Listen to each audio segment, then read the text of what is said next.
요한복음 10장 1절에서 15절 말씀 읽겠습니다. 내가 진실로 진실로 너희에게 이르노니 문을 통하여 양의 우리에 들어가지 아니하고 다른 데로 넘어가는 자는 절도며 강도요 문으로 들어가는 이는 양의 목자라. 문지기는 그를 위하여 문을 열고 양은 그의 음성을 듣나니 그가 자기 양의 이름을 각각 불러 인도하여 내느니라. 자기 양을 다 내어놓은 후에 앞서가면 양들이 그의 음성을 아는 고로 따라오되 타인은 음성을 알지 못하는 고로 타인을 따르지 아니하고 도리어 도망하느니라. 예수께서 이 비유로 그들에게 말씀하셨으나 그들은 그가 하신 말씀이 무엇인지 알지 못하니라. 그러므로 예수께서 다시 이르시되 내가 진실로 진실로 너희에게 말하노니 나는 양의 문이라. 나보다 먼저 온 자는 다 절도요 강도니 양들이 듣지 아니하였느니라. 내가 문이니 누구든지 나로 말미암아 들어가면 구원을 받고 또는 들어가며 나오며 꼴을 얻으리라. 도둑이 오는 것은 도둑질하고 죽이고 멸망시키는 것뿐이요 내가 온 것은 양으로 생명을 얻게 하고 더 풍성히 얻게 하려는 것이라. 나는 선한 목자라. 선한 목자는 양들을 위하여 목숨을 버리거니와 삭구는 목자가 아니요 양도 제 양이 아니라 이리가 오는 것을 보면 양을 버리고 달아나느니 이리가 양을 물어가고 또 해치느니라. 달아나는 것은 그가 삭구님 까닭에 양을 돌보지 아니함이나 나는 선한 목자라. 나는 내 양을 알고 양도 나를 아는 것이 아버지께서 나를 아시고 내가 아버지를 아는 것 같으니 나는 양을 위하여 목숨을 버리노라. 아멘.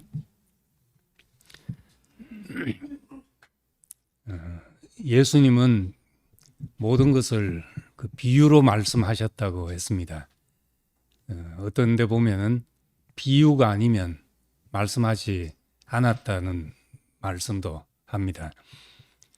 하늘에서 이루어진 것을 땅에서 말하려고 하니까 같은 것이 없습니다. 비유로밖에는 이제 말할 수가 없습니다. 하나님 아버지 하는 것도 우리는 육신의 아버지를 생각하고 하지만은 이 땅에서 나를 향해서 가장 따뜻하고 그 사랑을 가진 그 마음이 아버지 마음이기 때문에 아버지라고 비유한 것이지요.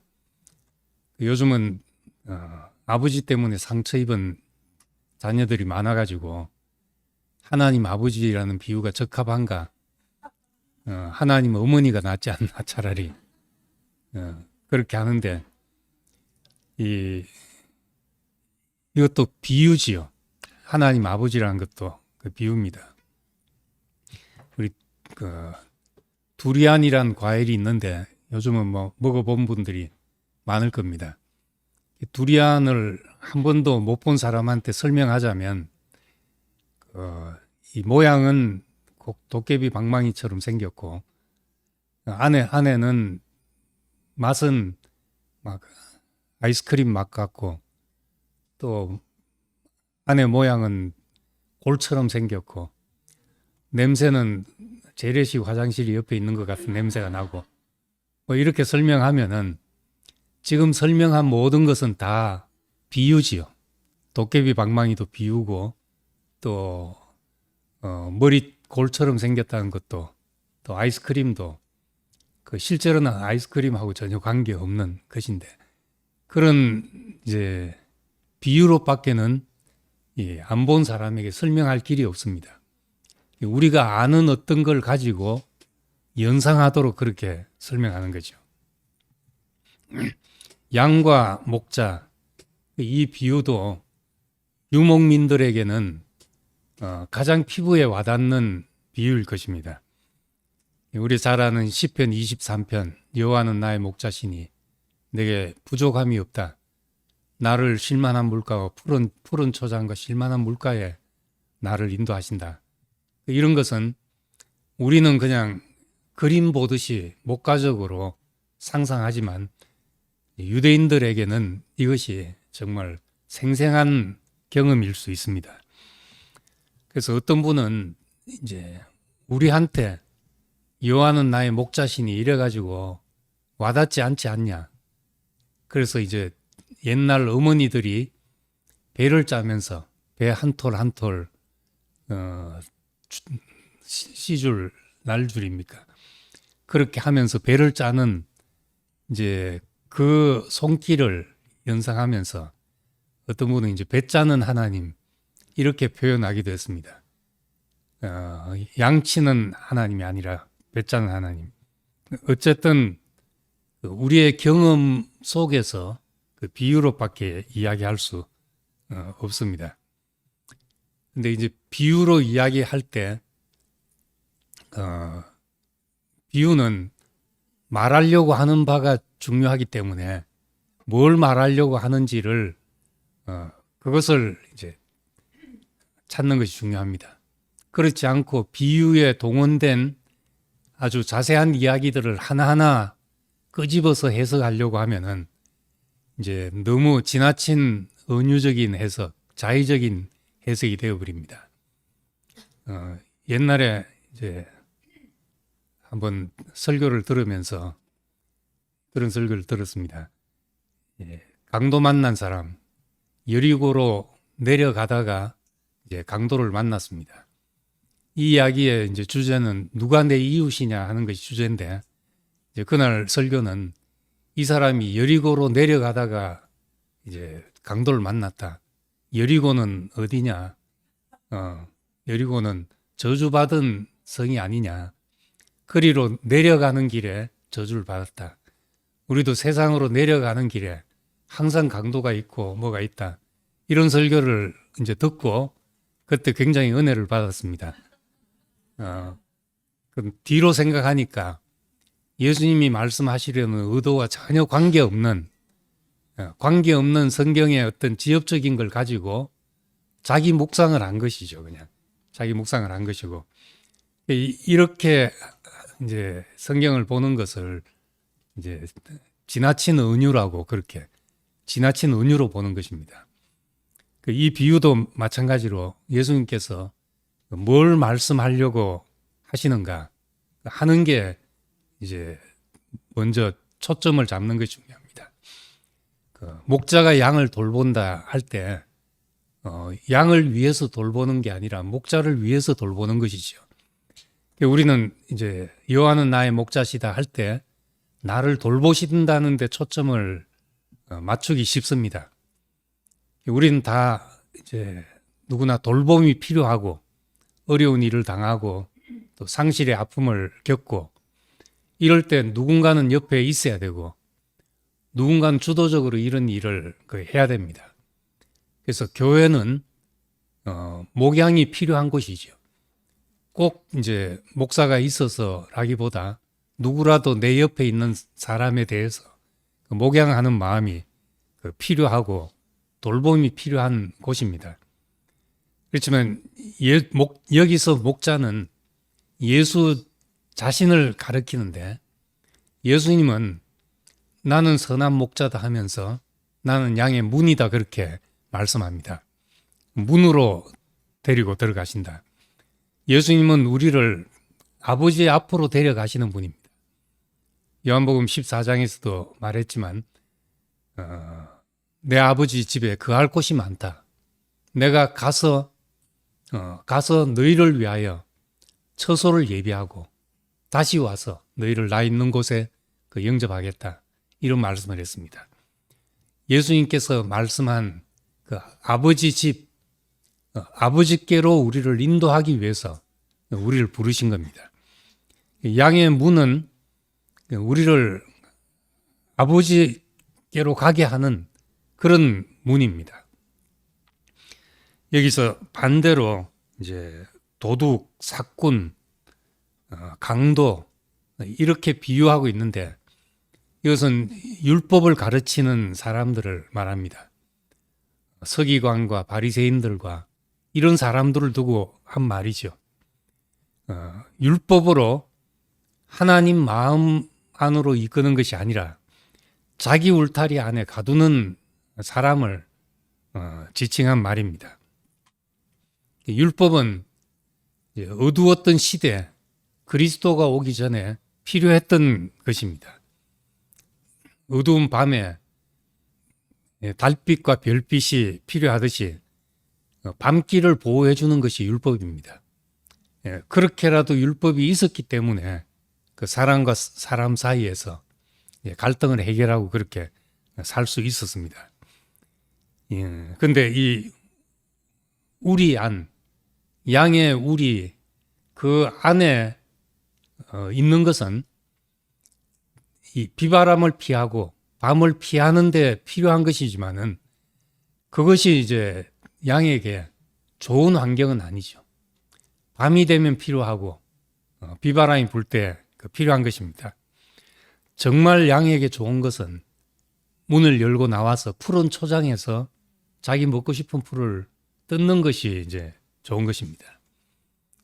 앞장 8장에서도 말씀했듯이 진리를 알지니 진리가 너희를 자유케 하리라. 이 빛 가운데로 다니면 비단에서 일일이 사람에게 넘어지지 말라, 부딪히지 말라, 또 실족하지 말라 이런 이야기가 이제 필요 없지 않습니까? 비단에 있으면. 이 빛 가운데 있으면 그런 모든 것들로부터 자유하게 되죠. 말 안 해도 왜 부딪히지 말라고 했는지, 또 왜 거기는 가지 말라고 했는지 이런 것들을 다 알게 됩니다. 율법이 별빛이라면은 예수님이 말하는 실상은 우리에게 해가 비치듯이 그런 밝은 빛 가운데로 인도하는 겁니다. 이 예수님은 자유를 주셨는데 사실 교회는 이 생명의 자유를 제한하는 때가 참 많습니다. 사람들이 모이다 보니까 다시 율법으로 돌아갈 때가 많죠. 그래서 이 도둑, 강도, 그 사꾼은 사실 이제 훔쳐간다는 의미도 있지만은 강요하고 자기 안에 가두려는 사람을 두고 하는 말이었습니다. 그래서 마태복음 23장에 보면 예수님이 매우 화가 나서 화 있을진저 서기관과 바리새인들이요, 그 너희는 천국 문을 가로막고 자기도 들어가지 않고 남도 못 들어가게 한다, 이제 그런 말까지 합니다. 그래서 이 도둑, 강도, 사꾼은 남에게 뭘 하라고 요구함으로써 그 사람의 어떤 생명을 이제 고갈되게 만드는 거죠.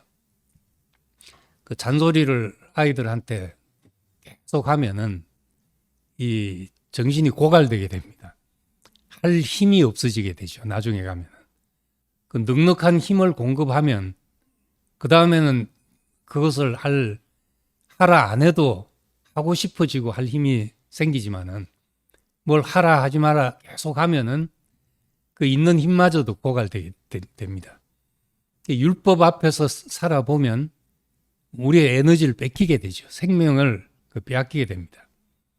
뿐만 아니라 율법은 우리의 행동을 제한하는 것이니까 이 자기 한계 속에 가두어 두는 일이 됩니다. 때로 보호를 위해서 가두어 두는 것이 필요합니다. 밖에 나가면 위험하니까 집 밖에 나가지 마라.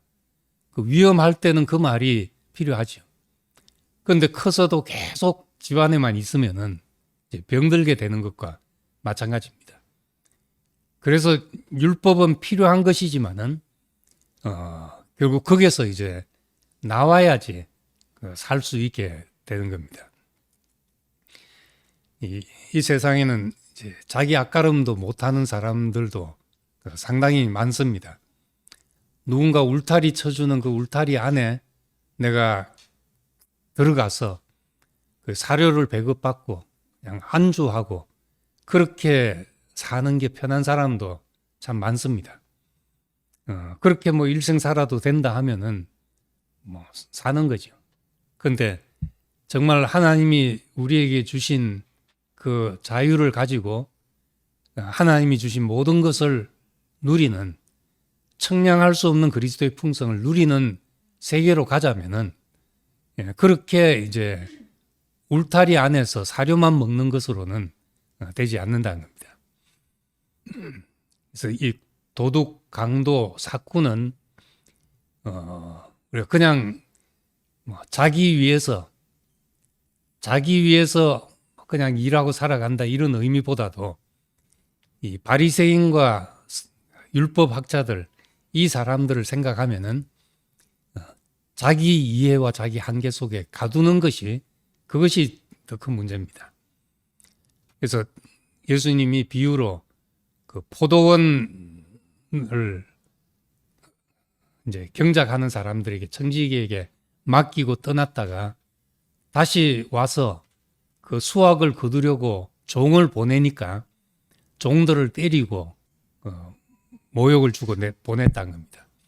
다시 또 종들을 보내니까 또 때리고 보냈고 마지막에는 이제 아들은 공경하지 않겠나 하고 아들을 보냈는데 역시 같은 방법으로 했다는 겁니다. 그것은 이제 맡은 것인데 맡은 청지기인데 그 청지기라는 것을 잊고 맡은 것이 자기 것으로 이제 착각하는 이제 일이 생긴다는 겁니다. 우리는 무엇이든지 다 받은 것이지요.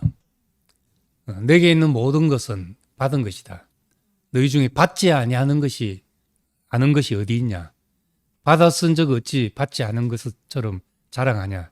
이제 그렇게 말한 것처럼 다 받은 것인데 이걸 이제 내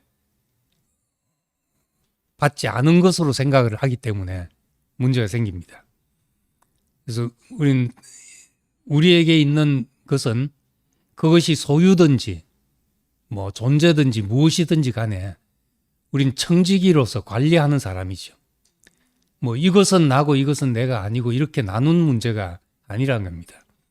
다 내 소유라 할지라도 그것은 맡은 것이고 받은 것이니까 우리가 경작해서 되돌려야 하는 문제입니다. 근데 이런 문제가 이제 있는 것이 제가 캐나다에 있을 때 캐나다에서 처음 가서 만난 목사님이 운동을 하신 분이고 뒤늦게 병에 걸렸다가 뒤늦게 예수를 믿고 또 뜨거운 은혜를 받고 은사를 받아서 굉장히 열정적인 분이셨고 정말 그 교인 한 사람 한 사람 이제 그렇게 사랑할 수 없는 분이셨습니다.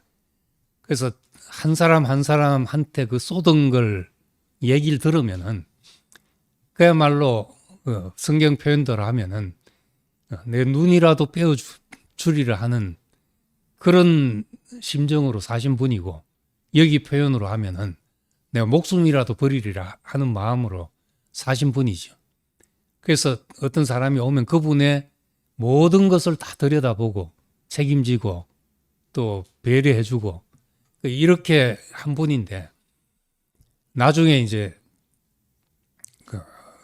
교회를 짓다가 교회를 그렇게 막 열정적으로 자기 벌었던 돈을 다 들여서 하고 나니까 사람들이 너무 미지근하게 반응을 하는 거예요.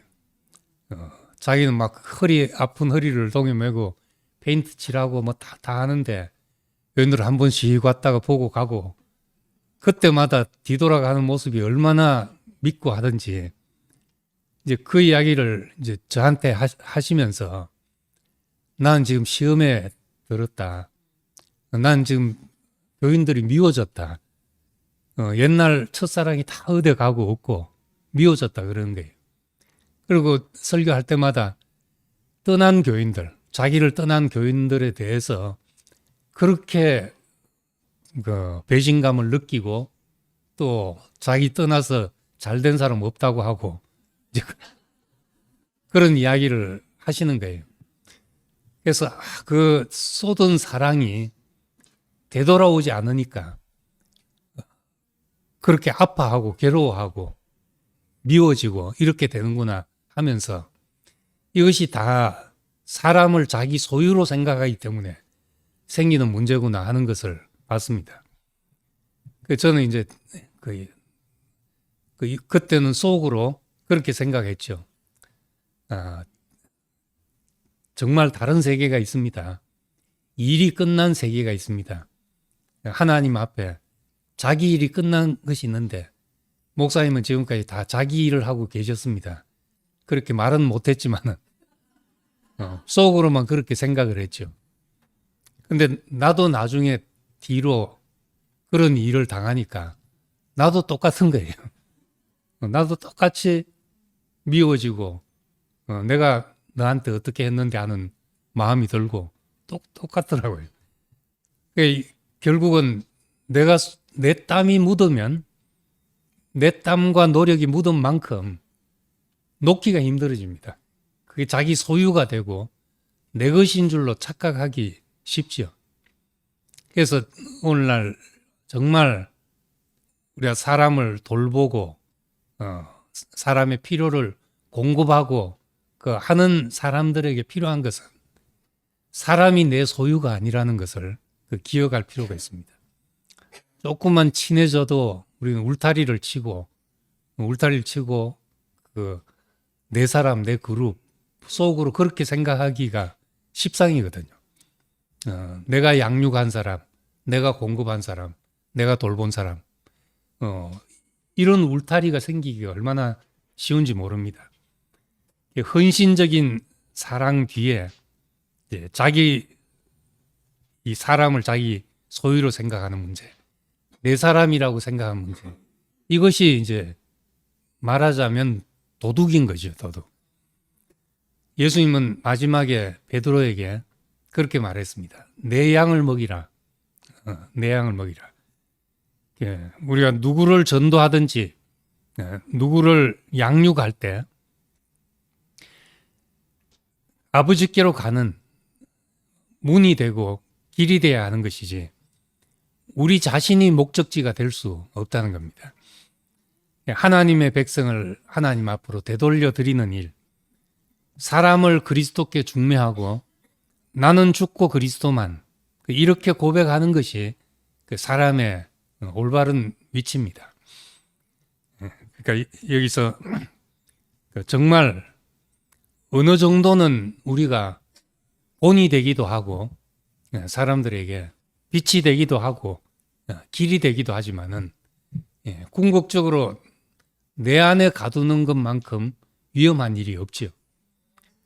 내 이해 또 내가 경험한 것은 지극히 작은 부분이기 때문에 그 속에만 머물게 하는 것은 우리가 다른 사람을 소경되게 하는 거나 마찬가지라는 겁니다.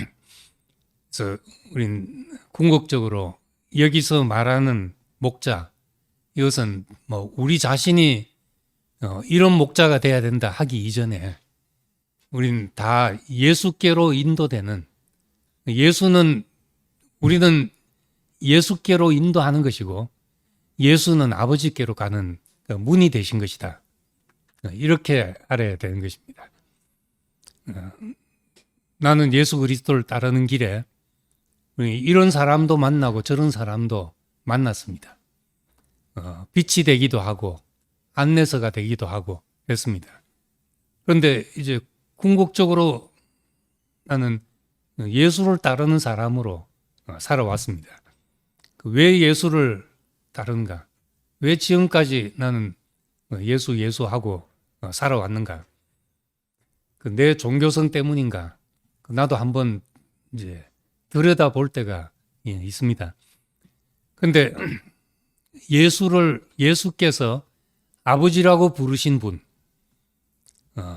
예수에게서 나오는 그 아버지의 마음, 그분의 눈으로 보면 인간과 세상을 가장 따뜻한 눈으로 볼 수 있고 그분의 눈으로 보는 세계 안에서 나 같은 사람도 살 수 있는 자리가 생기지 않나 하는 겁니다. 하나님이 세상을 이처럼 사랑하셨다. 하나님이 세상을 이처럼 사랑하셨다. 이 사랑 안에 나도 살 수 있고 너도 살 수 있는 그런 자리가 생깁니다. 시편의 표현으로 하자면 주의 제단 곁에는 참새도 제집을 얻고 제비도 새끼 둘 보금자리를 얻었습니다. 미물이라 할지라도 거기는 있을 자리가 있습니다. 이 시편의 표현인데 예수님은 그 마음을 읽으셔서 어린아이라도 천국에서는 이보다 큰, 그분 안에서는 이보다 큰 이런 세계가 있어야 우리도 이 하나님이 주신 존재의 축복만으로도 완전한 감사를 하고 살 수 있게 되는 겁니다. 그래서 예수께서 이 율법 안에서 이 마음을 보고 나니까 우리에게 문이 되어서 해방시키신 겁니다. 그래서 들어오며 나가며 꼴을 얻으리라. 필요할 때는 그 속에서 우리가 보호받고 또 좋은 날은 나가서 마음껏 누리고 이룰 수 있는 세계가 예수 그리스도의 목양의 그 세계입니다.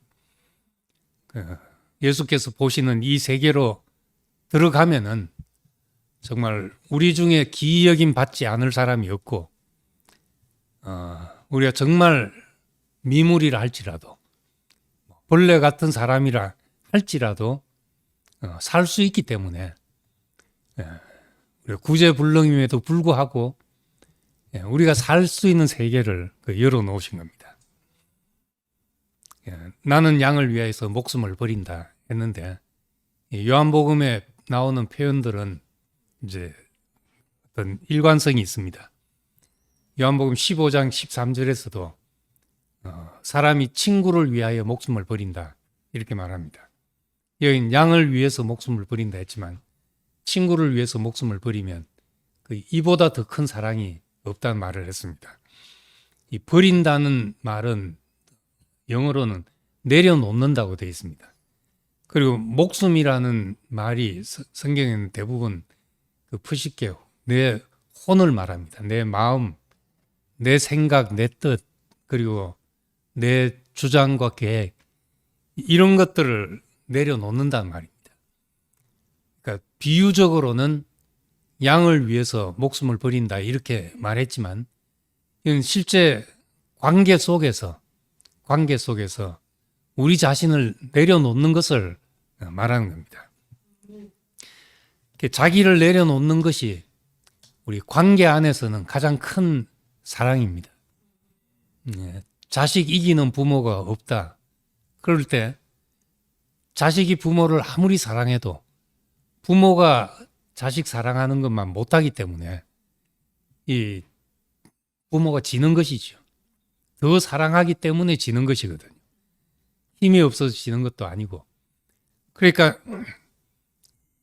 이 관계 안에서 가장 복된 것은 자신을 내려놓는 이것이 그 사람에게 해줄 수 있는 가장 큰 사랑입니다. 자기를 내려놓으면 이에서 더 큰 사랑이 없다. 우린 제가 자주 반복하는 이야기지만은 이 성경 속에서 우리에게 열어주는 그 가치, 그 귀중한 가치는 가장 소중한 것은 관계의 축복입니다. 그래서 율법은 공동체에 주어진 법이고 명령입니다. 함께 살기 위해서 주어진 법이죠. 내 이웃에게 이렇게 하지 말라, 이렇게 하지 말라 하는 것은 같이 살기 위한 법입니다. 그래서 혼자서 뭘 깨닫고 혼자서 뭘 마음을 수련하고 하는 데는 더 좋은 것이 세상에 많을 수도 있습니다. 그런데 이 예수 그리스도의 십자가가 우리에게 왜 필요한가? 십자가가 왜 필요한가? 이걸 예수의 죽음을 설명하기 위한 많은 얘기들이 있지만은 예수의 죽음은 하나님과 올바른 관계 때문에 죽으신 것이죠. 하나님을 아버지라고 불렀던 이유, 이분보다 하나님과 올바른 관계가 지금까지 없었기 때문에 잘못된 관계에 놓여진 사람이 하나님과 올바른 관계에 있는 사람을 죽인 것입니다. 이분을 통해서 드러난 것은 하나님과 올바른 관계를 가지는 자리가 드러난 것이죠. 이걸 이제 공동 번역에는 이제 그 의미를 아주 잘 살려서 하나님의 의를 하나님과 올바른 관계를 가지는 길이라고 그렇게 말했습니다. 그 의 발음은 관계의 발음을 말하기 때문입니다. 그래서 우린 교회는 왜 꼭 이래 모여야 되냐? 요즘은 집에 앉아서 유튜브 듣고 뭐 좋은 말 듣자면 얼마든지 이제 방구석에서도 다 할 수 있는데 뭐 굳이 이렇게 생각할 수도 있습니다. 그런데 우리가 관계의 축복이 없으면 굳이 성경 아니라도 굳이 예수 찾지 않아도 될지도 모릅니다. 그렇지만 우리의 모든 상처, 아픔, 또 기쁨 모든 것이 관계 속에서 나오는 것이기 때문에 관계의 축복을 할 때 우리의 삶이 가장 복된 자리로 가게 되는 것이죠. 그렇기 때문에 이 예수님의 죽음, 내가 누구하고라도 관계를 가지기 위해서 필요한 그것이 십자가구나. 만약 그것이 아니면 꼭 십자가가 아니라도 우리가 좋은 사람으로 살 길이야 있을 수가 있습니다. 교회에서 참 관계를 가지자면 정말 내 상식으로는 수용 안 되는 사람도 만나고 그렇잖아요. 이게 내 마음에 안 드는 사람도 물론 있지만은 왜 저런지 도저히 모르는 사람도 있습니다. 근데 나는 그 사람이 아니면은 예수의 십자가를 우리가 체험할 자리가 있겠나? 그리고 그 사람이 아니면은 진짜 하나님의 마음이 나타날 수 있는 자리가 있겠나? 그렇게 생각해 보게 됩니다. 그리고 그럴 때 우리는 우리에게 주신 사람들, 이 사람은 우리가 그리스도를 경험하고 십자가를 경험하고 하나님의 마음을 경험하기 위해서 우리에게 주어진 그 소중한 보물로 여겨질 수가 있습니다. 그래서 예수님의 이 말씀, 나는 선한 목자라. 결국 자기 자신과 하나님이 가졌던 그 관계 속으로 사람을 이끌기 위해서 그분은 우리의 문이 되셨습니다. 요한복음 17장에서 하신 말씀이 그래서 창세전에 아버지와 내가 가졌던 그 관계, 우리가 그 하나됨 같이 이렇게 하나됨 같이 저희도 우리 안에 있어 우리와 하나되게 하시옵소서. 우리와 같이 하나되게 하시옵소서. 이 관계 속으로 이끄는 것입니다. 그래서 이 목자의 비유를 하고 이 관계에서 가장 큰 축복, 가장 큰 사랑은 내 생각과 내 한계와 내 주장 속에 다른 사람을 가두지 않고 오히려 내 혼의 죽음을 혼을 내려놓는 이것이 가장 큰 사랑이고 우리가 할 수 있는 다른 사람을 돌봄에 있어서 또 다른 사람과 관계를 가짐에 있어서 할 수 있는 가장 큰 사랑이 목숨을 버린다고 표현된 자기를 내려놓는 일이란 겁니다. 예수님은 이 말씀은 십자가 사건을 두고 하신 말씀이지만은 그것은 우리 앞에 모든 것을 내려놓은 것이죠. 자기 계획, 자기 뜻대로 된 것이 아무것도 없는 사람으로 하나님 앞에 서셨고 우리에 대해서도 마찬가지죠. 그래서 겟세마네 동산에서 기도할 때 나와 함께 기도하자. 잠시도 깨어 있을 수 없냐? 나와 함께 기도하자. 이렇게 하셨지만 마지막에는 이제는 자고 쉬라. 이제는 자고 쉬라. 다 끝났다. 그렇게 말씀하신 분. 자기를 내려놓는 분 앞에서 우리가 영혼의 소생함을 얻게 되는 거죠. 그렇게 내가 소생함을 얻고 나면 그럼 다른 사람은 내 마음대로 사냐? 그 죽음을 보게 되는 것이거든요. 내려놓으면 보게 되고 그것이 양식이 되어서 우리가 더 성숙안으로 이제 가게 됩니다. 그래서 우리 예수께서 우리의 목자가 되신 것, 하나님과 올바른 관계를 위해서 자기 혼목숨을 내려놓으신 것처럼 우리도 이 관계 속에서 우리 자신의 내려놓음이 모든 하나님이 주시는 관계의 축복을 누리는 복이 되기를 소망합니다. 기도하겠습니다. 은혜로우신 아버지 하나님, 참 우리는 조그만 것이라도 내 것이라는 이름표를 붙이고 내 울타리를 치고 살고 싶지만은 주님 자신은 우리 앞에 모든 것을 내려놓음으로써 양의 문이 되시고 들어오며 나가며 꼴을 얻고 우리를 참으로 푸른 초장과 실만한 물가로 인도하셨습니다. 우리에게 주신 이 자유, 하나님을 알아가는 이 풍성한 자유가 헛되지 않게 하시고 예수의 그리스도의 죽음을 통해서 우리에게 누려지는 이 참 목양의 세계가 우리에게 푸른 초장이 되게 되기를 원합니다. 우리 자신이 항상 관계 속에서 이 주님의 죽으심이 나타나도록 인도하시기를 원합니다. 예수님 이름으로 기도드립니다. 아멘.